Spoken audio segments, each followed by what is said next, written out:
Hello and welcome back to another edition of Raw out of 10 on the Wrestle Debate. After WWE's highly impressive Money in the Bank pay-per-view, could they back it up with a good episode of Monday Night Raw? I suppose the only way to find out is right here on Raw out of 10 with the Wrestle Debate. So without further ado, let's get straight into it.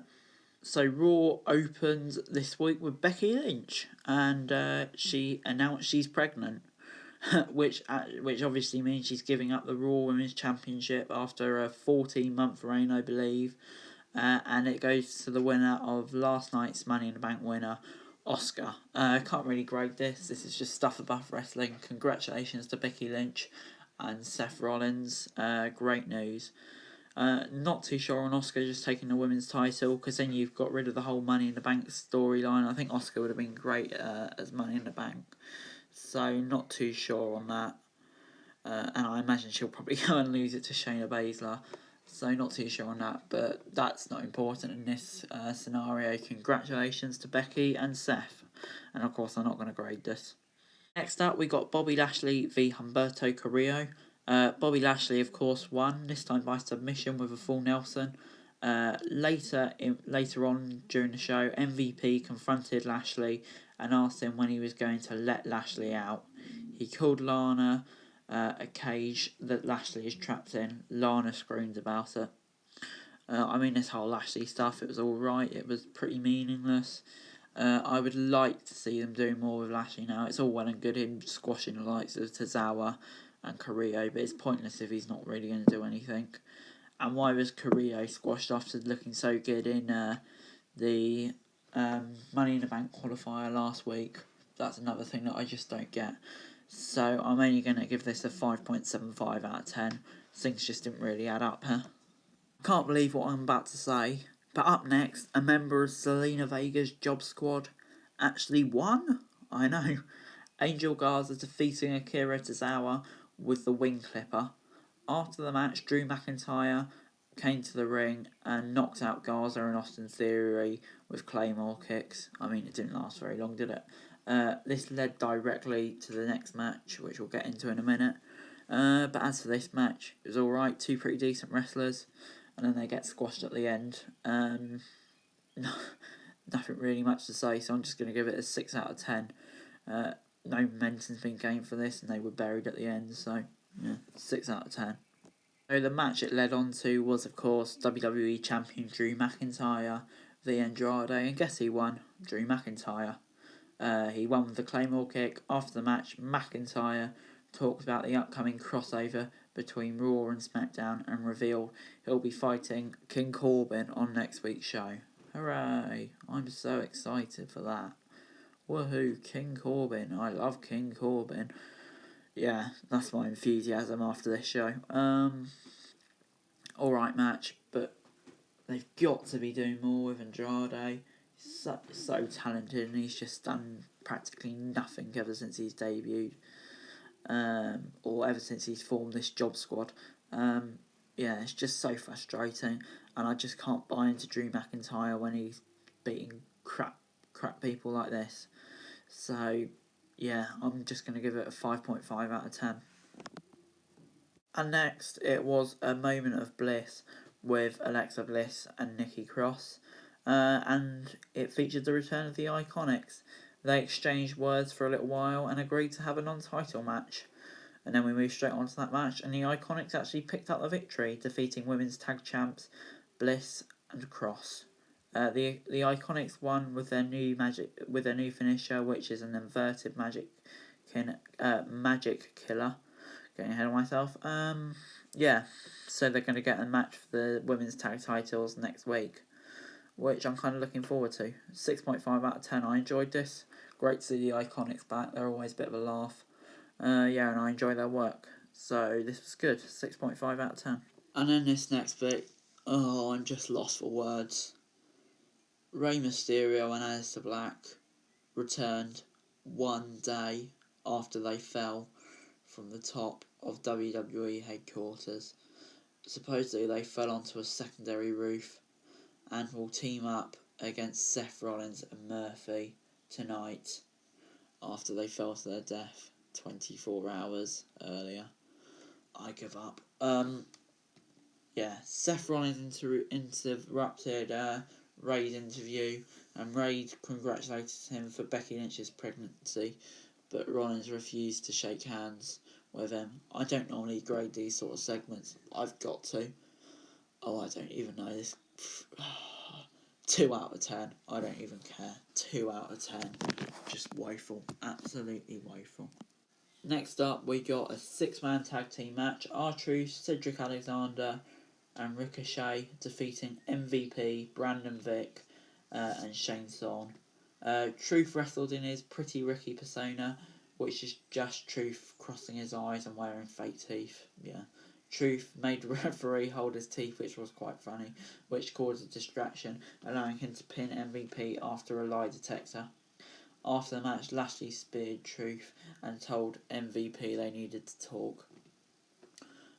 Truth and MVP, I didn't mind them, but the thing I didn't get, Alexander and Ricochet, Brandon Vick, Shane Thorne.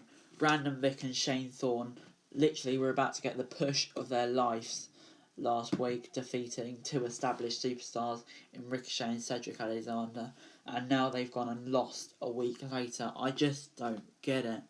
So for Truth's bet, I'm going to give that a 6.5 out of 10, and for the others, I'm going to give it a 5.5 out of 10.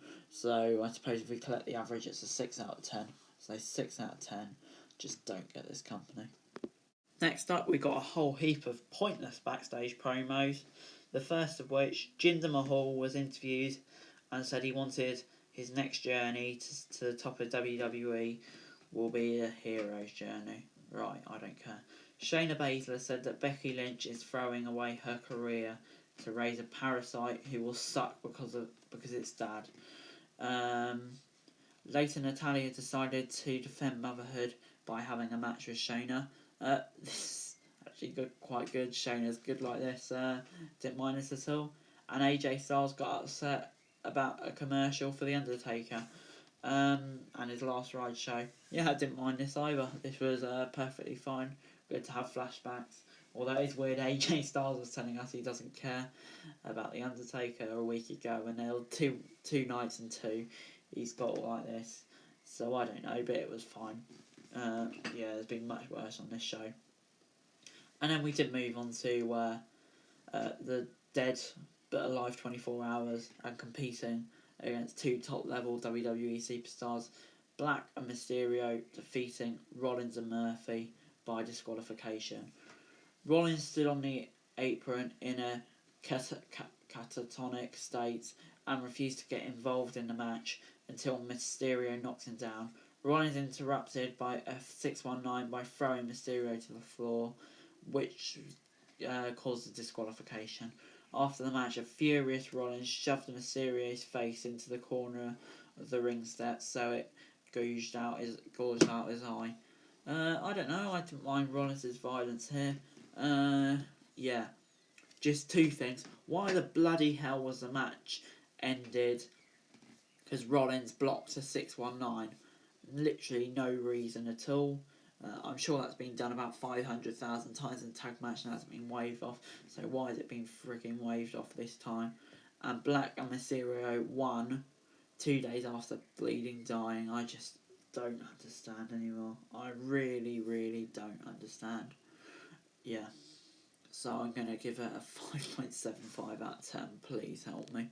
Then backstage, Rollins tried to apologise to Rey. Aleister Black beat Murphy up. Not going to grade this. Nah. Next, the Street Profits played basketball with a serious freaking tag team, the Viking Raiders. The Vikings played like they'd never seen a basketball in their lives. The Profits won 74-2.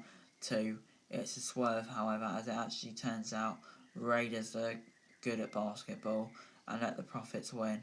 Ivar triumphantly dunked. Oh, I don't know. I really don't know anymore. Viking Raiders are supposed to be a serious tag team. We know the Street Profits are flipping dogs. But why would you make Viking Raiders do this? They were so freaking good in NXT, and now look at them. I just can't do it anymore. Oh, this Raw, I don't know. 3 out of 10. Next we got Shayna Baszler v Natty Neidhart. Shayna Baszler won with a knee strike. Pretty dominant win actually, which is good because it's what Shayna needs. After the match, Natalya had a tantrum in the ring. Yeah, just when you thought it couldn't get any worse. I'm going to give the match overall 6.5. Could see Shayna pick up a dominant win against the Dork. Yeah, hopefully she moves on to Asuka at Backlash. But I kind of hope she doesn't now, because Asuka will look like a tit when she loses the title so soon. So I'm going to give the match 6.5 out of 10. And I'm going to give Natalya being a dork and having a tantrum. She's supposed to be a top level performer and she's doing that. A 5.5 out of 10. So overall I'm going to give it a 6. Well done Shayna. Shame on you, Natty. Next up, King Corbin was interviewed and said that next week he'll prove why they call him King. Next week's show has Drew McIntyre v King Corbin, as we already know, and the Women's Tag Team Championship was formally announced. Not going to grade that. And then, main event time. Edge came to the ring to talk, then Randy Orton interrupted and congratulated Edge on defeating him at WrestleMania, and then began to walk out. He then revealed he couldn't do it, returned to the ring, and said he's the better wrestler, because it didn't take him 9 years to heal from his WrestleMania injuries. He challenged Edge to a normal match at Backlash. Charlie Caruso said it could be the greatest wrestling match ever. So could bloody Jinder Mahal v Akira Tozawa a couple of weeks ago, Charlie. But it flipping wasn't, was it? Dork. Yeah, I don't really know. Edge should have just gone home and waited till crowds return. Or not have a rematch with boring Randy Orton, who everyone is sick and tired of. And we don't want to see them wrestle again, even if it's in a different type of match. This time it's a normal match, so it'll even be more boring. I'll probably go 40 minutes. I've just lost it with this company. 5.5 out of 10. Just leave Edge alone. Maybe come back at SummerSlam, but against a different, more interesting opponent, please. Overall, Raw this week is going to get a 5 out of 10. I mean, this week was a new low for Raw. After such a good pay-per-view at Money in the Bank, I really thought they'd kick on and come up with some interesting storylines. But instead they've gone backwards, they've gone to the same old boring crap. Made a serious tag team look like a bunch of dorks. I just don't know. I seriously give up. I mean, Drew McIntyre v King Corbin, I think that's going to pop a rating for all the shit ratings they've been given. It's not. It's just boring shit that no one wants to see. And that's honestly how I feel about it. I'm just really fed up with it at the moment. So 5 out of 10, and they don't really deserve any better. But anyway guys, that is it for today. Thanks very much for watching. Like, share, subscribe. Link to Twitter in the description below for daily wrestling news. My other channel is just about to come up on the screen. If you like football and F1, please do subscribe and watch some videos on there and do all of that crap. Yeah, but thanks for watching. See you later. Bye.